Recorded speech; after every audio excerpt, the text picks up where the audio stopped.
Hello friends. 31. What is the legal concept of citizenship?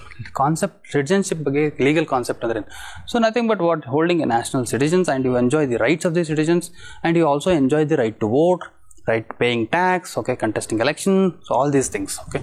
Let's see. The membership of an individual in a social club, okay, small ಆಯ್ತು word ಇದು. Residency in particular citizenship, okay, ಇದನ್ನು ಇಲ್ಲ. Resident can be, foreigner can also be a resident in India. A person formally membership status in the nation, yes, formal membership ಏನಿದೆ ಇದು correct ಇದೆ. So participation in local community activities ಇದೇನಿಲ್ಲ, ಯಾರು participate ಮಾಡ್ಬೋದು local community activities.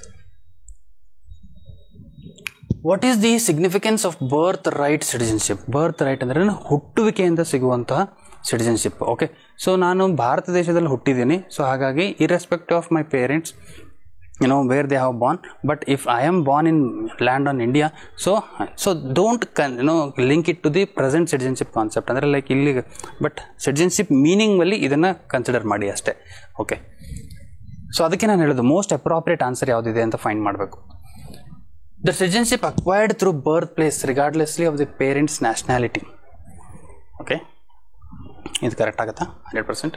The citizenship granted solely based on ethnicity or cultural, ಇದಂತರ ಆಗಲ್ಲ, ಯಾಕಂದರೆ birth right ಇದೆ.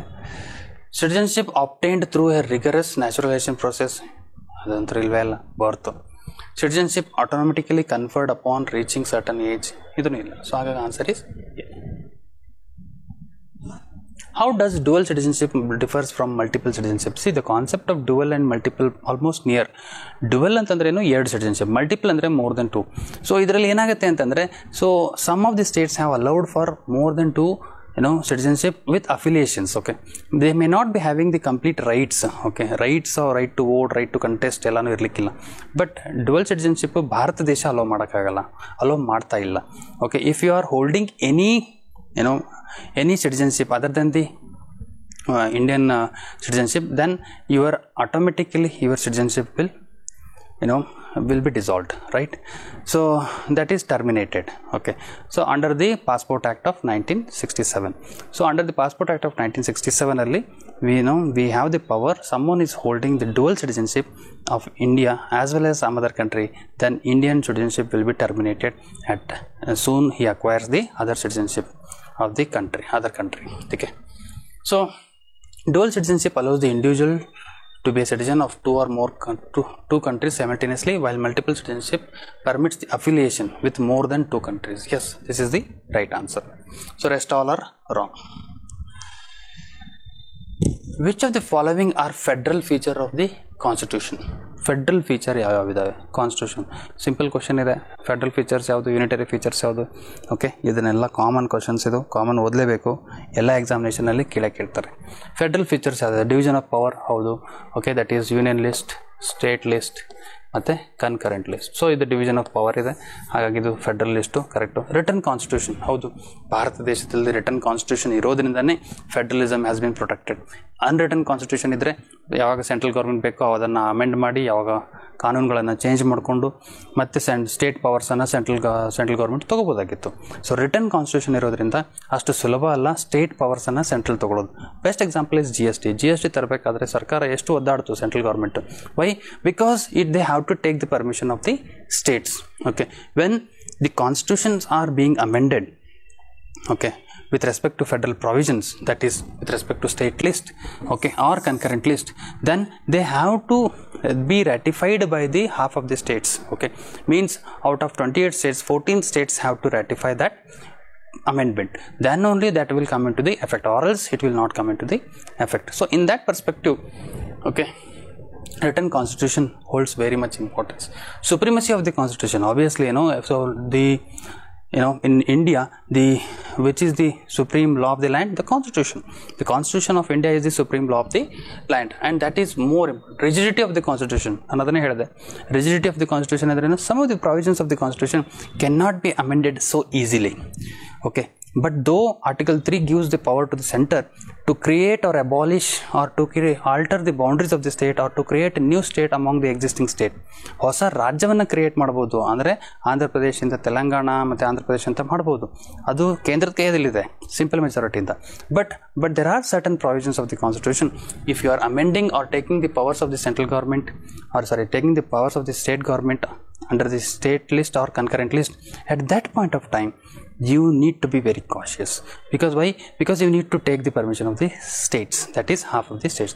So for that reason we call it as some of the constitutions has to be amended with a rigid independence of judiciary. Yes, obviously independence of judiciary is much important in the federalistic character. Bicameralism. Okay, so bicameralism is what? Okay, dual house. So bicameralism means what? So protection, the Rajya Sabha. Okay, the Rajya Sabha and the Lok Sabha. So Rajya Sabha means what? Rajya Sabha is the representatives of the states. Okay, that is council of states. Means what? ರಾಜ್ಯಸಭೆಯಲ್ಲಿ ಯಾರಿದ್ದಾರೆ? So the people who are representing the states at the centre. Okay, they are elected from the each states and they are representing that state at the central level. So that is Rajya Sabha. So bicameralism is also part of federalism. So 1 2 3 4 5 6 ಎಲ್ಲಿದೆ ಅದನ್ನು ನೋಡಿ, ಅದನ್ನು tick ಮಾಡಿ. Next, with reference to democracies consider the following statement. All the countries which holds the elections are democratic polity. No, presidential ಅಥವಾ communistic, for example China ಇದೆ, okay, Russia ಇದೆ. Okay, so all these countries are non democratic countries. North Korea ಇದೆ. Okay, North Korea is also non democratic country. China is also non democratic country. So all these countries ಏನಿದೆ, elections ಇದೆ, but however they are not the elected one. So ಹಾಗಾಗಿ this statement is wrong. All the countries that are democratic polity have the written constitution. Again, Britain is the best example. ನಾವು Britain ಇಂದನೇ parliamentary system of government ತೊಗೊಂಡಿದ್ದೀವಿ. ಡೆಮೋಕ್ರಸಿಯಲ್ಲಿ ನಾವು ಅದನ್ನು practice ಮಾಡಿದ್ದೀವಿ. But ನೋಡಿದಾಗ ಏನನ್ಸುತ್ತೆ, obviously the second statement which says that ಯಾರ ಹತ್ರ ಡೆಮೋಕ್ರಸಿ ಇದೆ ಅಲ್ಲಿ ರಿಟರ್ನ್ ಕಾನ್ಸ್ಟಿಟ್ಯೂಷನ್ ಇದ್ದೇ ಇರುತ್ತೆ ಅನ್ನೋದು ಸುಳ್ಳಾಗುತ್ತೆ.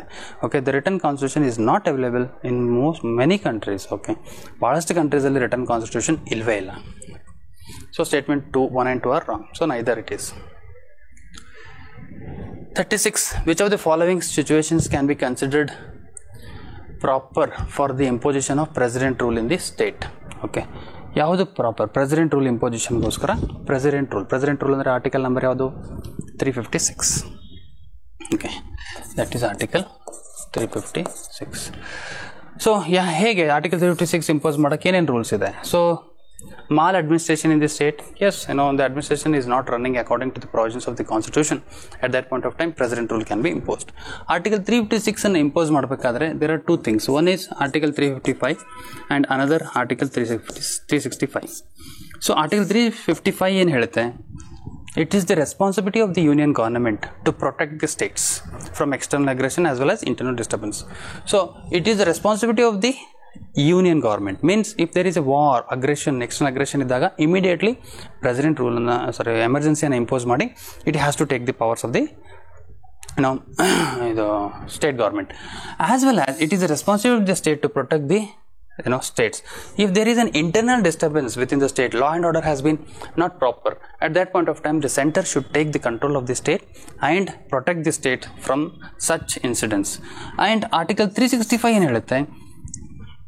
The state government has to follow the directions of the center the directions of state government follow ಮಾಡಬೇಕು ಅನ್ನೋದು ಆರ್ಟಿಕಲ್ 365 ಹೇಳಿದೆ. So if it fails to comply with the directions given by the central government, then 356 can be imposed ಅಂತ ಇದೆ.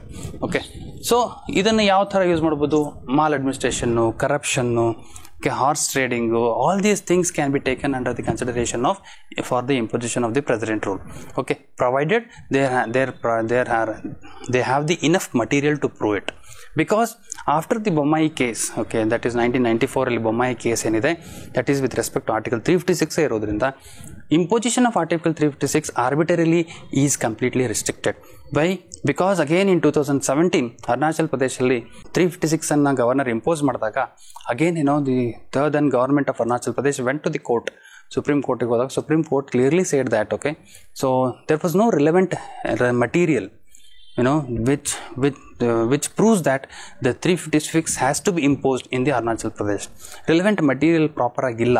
So ಹಾಗಾಗಿ 356 ಏನಿದೆ ಅದನ್ನು impose ಮಾಡಿದ್ದೀರಾ, ಅದನ್ನು ರಾಂಗ್ ಅಂತ ಹೇಳ್ಬಿಟ್ಟು ನಾವು ಸರ್ಕಾರಕ್ಕೆ ಮತ್ತೆ ಪವರ್ ಕೊಡ್ತಾ ಇದ್ದೀವಿ ಅಂತ it give back the power to the government. Okay, like that article 356 impose ಮಾಡೋದು after the Bommai case is very difficult. In 2009 also, the then governor of the Karnataka has written a letter to the union government saying that the 356 has to be imposed anta, because he felt that there is a maladministration or corruption is going on within the state anta. But however allondu innondu clause enide antandre, so just governor letter ಕಳಿಸಿದ ತಕ್ಷಣ president ರೂಲನ್ನು impose ಮಾಡಲೇಬೇಕು ಅಂತ rule ಇಲ್ಲ.